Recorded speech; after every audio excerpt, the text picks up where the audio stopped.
Salut YouTube, j'espère que vous allez bien. Ça fait un moment qu'on s'est pas retrouvés et aujourd'hui il faut que je vous parle d'un sujet super important. Je pense que vous aurez deviné le sujet de cette vidéo en regardant ce qu'il y a devant moi sur la table. D'ailleurs on ne voit pas beaucoup donc on va vite enlever tout ça. Mais un des sujets qui revient fréquemment dans notre métier de photographe vidéaste, c'est le choix de notre sac. Le problème c'est que en fonction de ce qu'on fait, le sac nous convient rarement. Soit il est trop encombrant, soit il est trop gros, soit il est pas assez encombrant, soit il est pas pratique, etc. etc. Et aujourd'hui en fait j'aimerais vous partager un petit peu mon ressenti face à tous ces sacs et surtout que j'ai enfin trouvé le sac que j'attendais pour mon utilisation quotidienne, c'est-à-dire des shootings sans forcément trop de matériel, juste des vidéos YouTube, juste le tournage des vidéos YouTube. Ou alors quand je pars en voyage, parce que quand on part en voyage, on n'a pas besoin de prendre tout plein de matériel et on a besoin que ce soit léger et efficace. Comme vous pouvez le voir, j'ai déjà pu tester plusieurs sacs, dont un que j'avais revendu à l'époque. C'était c'était le sac entrée de gamme qu'on pouvait trouver à la Fnac, orange et noir. Je vous mettrai une photo ici, que je n'ai plus, que j'avais acheté avec mon premier appareil photo.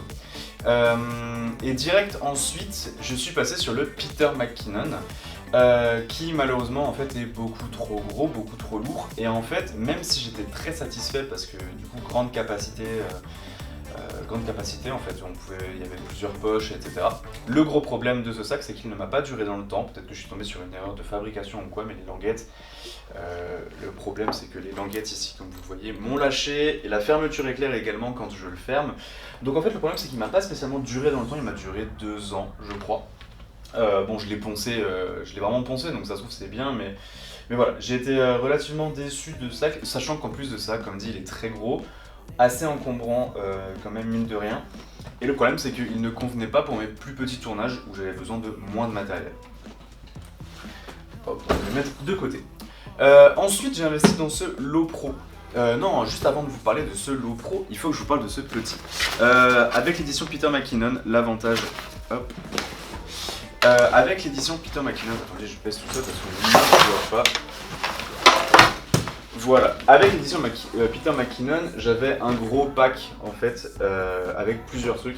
Et du coup, voilà, il y avait également ce petit sac. Alors en fait, il faut savoir que ce petit sac, il se referme. Bon, je le fais vite, mais en fait, il se place comme ça dans le sac, dans le sac là-bas. Il se plaçait et en fait, en le sortant, ça nous faisait un autre petit sac avec une pochette au-dessus, une pochette en dessous. Le problème, c'est que là, je mettais pas vraiment beaucoup de matériel. Par contre, j'utilise vraiment beaucoup ce petit sac pour tout ce qui est matos son. De temps en temps, sur les gros tournages, je mets le matos son en bas et en haut, je mets tout ce qui me sert, c'est-à-dire le clap, etc. Mais ne convient pas à mon utilisation quotidienne non plus. Donc ensuite, je suis passé sur le Lowepro ProTactic 450 AW2. Et lui, vraiment très bon retour, très bon retour sur le sac. Il est rigide, on peut mettre pas mal de matos dedans, mais pareil, j'avais encore trop de place, dedans. Le problème c'est que comme dit, j'ai souvent des gros tournages et quand je devais partir juste avec mon appareil photo et 2-3 objectifs, en fait le problème c'est que j'avais trop de place de libre là-dedans. Donc lui ne faisait pas l'affaire non plus. J'ai un autre sac qui lui est un peu plus robuste où je mets la caméra de cinéma dedans.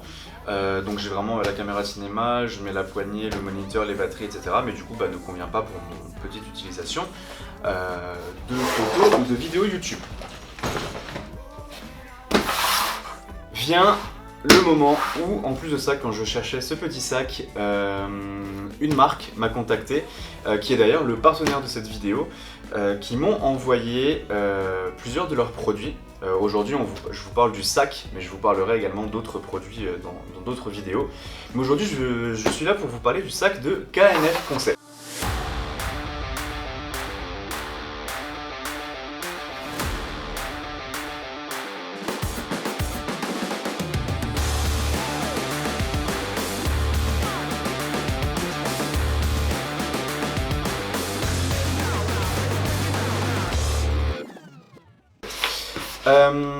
D'une part, c'est le partenaire de cette vidéo, donc je les remercie de m'avoir envoyé ce sac il y a quelques mois que j'ai pu tester de long en large en travers sur plein d'utilisations différentes.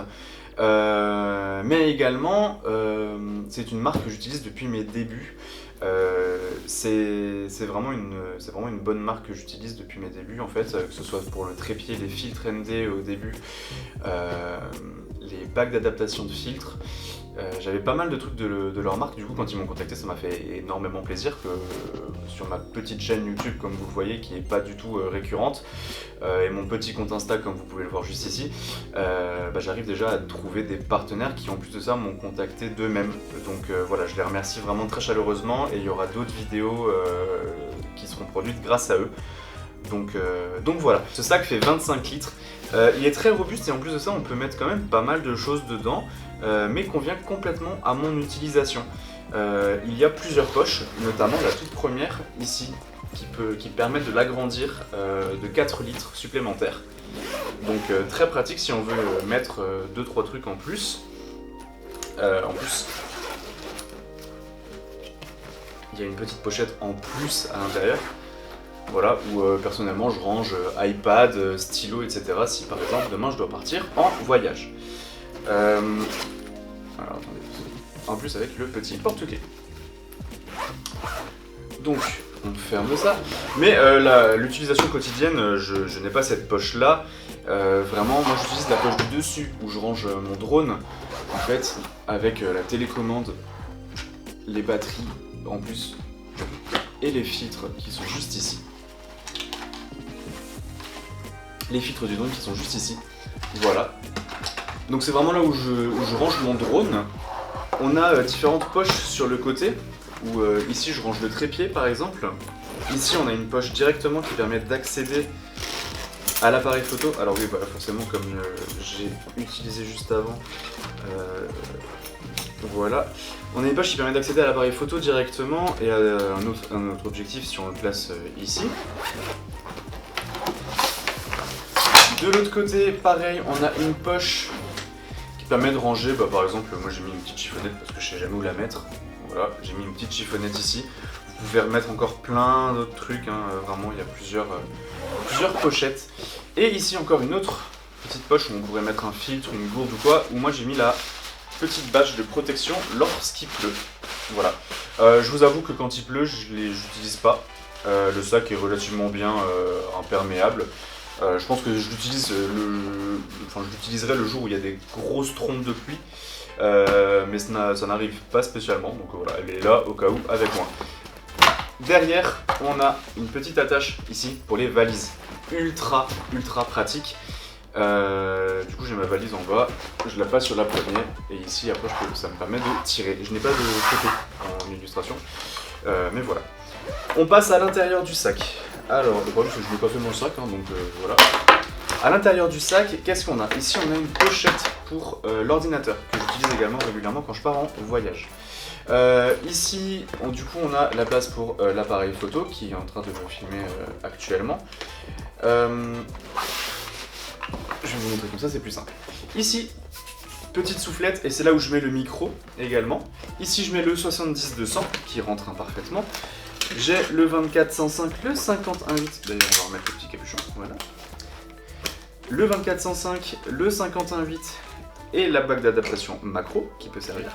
J'ai les cartes SD et les batteries qui... je sais pas où j'ai mis la pochette de batterie. Je sais pas. Et j'arrive même à placer la petite GoPro également au-dessus pour les behind the scene. Et ensuite, devant, là, j'ai les bagues d'adaptation des filtres. Voilà, donc j'ai pour le 17-28 qui est en train de me filmer actuellement. J'ai ici pour le 24-105, j'ai aussi d'autres petites bagues pour les autres petits objectifs que je peux avoir quand je dois mettre mes filtres ND. J'ai un filtre mist que j'utilise pas régulièrement en fait, je vais être honnête, je l'utilise pas souvent, je l'utilise surtout pour tout ce qui est publicité, pour adoucir. Là, donc ça on en fera une vidéo, mais c'est également un autre produit que KNF Concept m'a envoyé. C'est leur filtre ND, mais j'ai pas encore eu le temps de le tester vraiment dans son intégralité, donc avant de vous donner mon avis autour de lui, on attendra un petit peu. Mais en tout cas, il est dans le sac, c'est là où je mets mon filtre ND. Et en fait voilà, ça me suffit amplement et vous voyez que je range déjà pas mal de choses. Je sais que trouver le sac idéal n'est pas facile, mais ça dépend de votre utilisation. Comme dit, j'ai souvent besoin d'avoir les gros sacs avec moi sur les gros tournages, mais j'avais besoin d'un sac un peu plus petit et un peu plus léger quand je pars en voyage ou quand je pars juste en petit déplacement où j'ai juste de la photo à faire et j'ai pas besoin de transporter de trépieds, de lampes, de caméras de cinéma, 36 milliards d'objectifs. Des micro-cravates, etc. Ça me suffit amplement. Je suis absolument pas déçu, ce sac est tombé à point et je remercie énormément le partenaire de cette vidéo, KNF Concept, qui m'a permis de tester ce sac depuis plusieurs mois et honnêtement c'est survalidé. J'ai pu faire pas mal de tournages clients également avec. L'avantage c'est qu'il passe partout, hein. Concrètement, quand je prends la différence entre le Peter McKinnon qui est là et le KNF Concept, il n'y a pas photo, hein. Comme dit, il n'y a pas photo. On a moins l'air d'un Tortank que d'un Tortue Ninja ou peu importe. Voilà, j'ai pas grand chose à dire de plus sur ce sac, à part que j'en suis vraiment très satisfait. J'ai pas vraiment de points négatifs parce que du coup la conception est vraiment sympa, hein. On a du cuir qui, enfin personnellement, moi j'ai pas de problème quand il pleut avec. Il est extensible de plus 4 litres, donc de 25 on passe à 29 litres. Et on a vraiment plusieurs possibilités de rangement. Mais voilà un petit peu ce que j'avais à vous dire à propos de ce sac. Voilà. Si vous avez des questions, n'hésitez pas à me les poser en commentaire ou alors directement à m'envoyer un message sur Instagram. Ça m'a fait plaisir également de me poser pour cette petite vidéo avec vous. Sur ce, je vous dis à très bientôt. Ciao tout le monde.